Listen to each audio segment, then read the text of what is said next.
Comencemos con lo que llamo mi realidad. Todos tendemos a vivir la vida a través de la lente de nuestra propia realidad. Esta realidad está compuesta por dos partes principales: nuestra historia y nuestras luchas. Nuestras experiencias de vida, nuestro pasado, presente y futuro, moldean cómo vemos y respondemos a la vida. Aunque las bendiciones son parte de nuestra historia, a menudo son nuestras luchas las que distorsionan cómo vivimos y amamos. Estas luchas pueden pesar más en nuestra perspectiva que las cosas buenas que experimentamos. Entonces, nuestra realidad se convierte en nuestro punto de referencia. La usamos para establecer expectativas para nosotros y para los demás. Por ejemplo, porque mi mamá me preparaba un buen desayuno cada mañana, asumo que mi cónyuge debería hacer lo mismo. O considera este ejemplo: un cónyuge viene de una familia donde nunca se discutía sobre nada, mientras que el otro proviene de una familia donde hablaban de todo. ¿Qué sucede cuando tienen su primera discusión? Chocan, ya que cada uno hace referencia a su propia realidad. Vivimos como si nuestra realidad fuera la única realidad, pero Dios nos muestra que hay una realidad más grande revelada a través de su historia, una historia de amor. La historia de Dios comienza con la creación, donde Él nos hizo por amor. Dios nos creó para la comunión con Él y con los demás, pero luego vino la caída. No pasó mucho tiempo antes de que el primer hombre y la primera mujer pecaran contra Dios, lo cual corrompió su comunión con Él. En Génesis 2, 16, 17, Dios les da un mandato claro: puedes comer de cualquier árbol en el jardín, pero no debes comer del árbol del conocimiento del bien y del mal, porque cuando comas de él, ciertamente morirás. Pero en Génesis 3, otra voz entra en el jardín: Satanás. Él tienta a Adán y a Eva a desobedecer la palabra de Dios, llevándolos a la desobediencia. Tan pronto como comieron del árbol, el pecado entró en el mundo.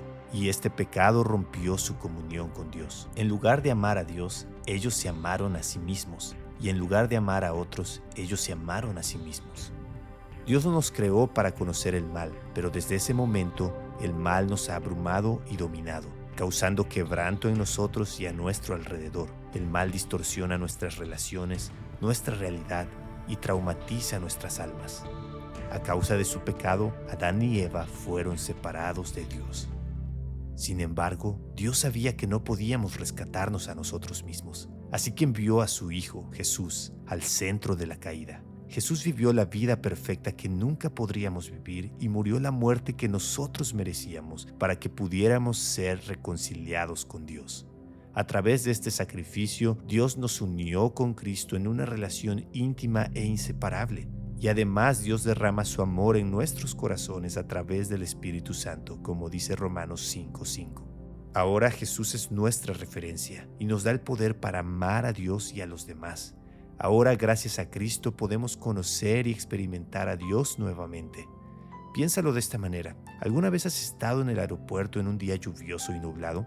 Aunque es de día, no puedes ver el sol a través de las nubes, pero una vez que el avión despega y atraviesa las nubes, ves el sol brillando intensamente encima de ellas, y si miras abajo, aún ves las nubes. Esto nos muestra que dos realidades pueden ser verdaderas al mismo tiempo. Podemos estar rodeados de luchas, pero sobre todo la luz de la verdad de Dios sigue brillando.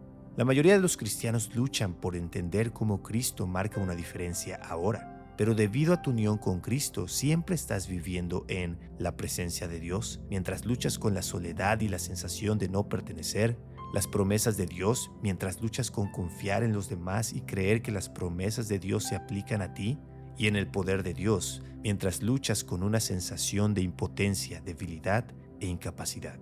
La historia de Dios reencuadra las partes difíciles de nuestra historia y luchas dentro de la caída. Y si nuestras luchas son parte de la caída, entonces eso es una buena noticia. Primero, porque la caída no es el final de la historia de Dios, y segundo, porque la caída es parte de la historia de Dios. Si nuestras luchas son parte de la caída, que es parte de la historia de Dios, entonces Jesús puede hacer una diferencia. Salmo 139:16 nos dice que Dios conoce cada día de tu vida antes de que siquiera nacieras. Y Efesios 1:4 nos dice que Él te escogió en Cristo antes de la fundación del mundo para que seas santo e intachable delante de Él en amor. Dios también conoce cada detalle de cómo el mal te ha roto y traumatizado, y sabiendo esto, aún envió a su Hijo a la caída, no solo para reconciliarte con Él, sino para restaurar tu alma. Dios no responde todas nuestras preguntas, en cambio nos da todo de sí mismo. Finalmente, la historia de Dios nos lleva a la consumación, el momento en que disfrutaremos de su amor para siempre. Dios quiere que sepamos que el mismo Dios que secará cada lágrima y quitará todo dolor es el mismo Dios que está con nosotros ahora. Así que podemos comenzar a disfrutar ahora lo que experimentaremos para siempre. Mientras buscamos vivir fielmente en este mundo roto, necesitamos mirar a la creación que nos muestra cómo Dios nos creó para vivir. Y también necesitamos mirar a la consumación que nos muestra cómo viviremos para siempre.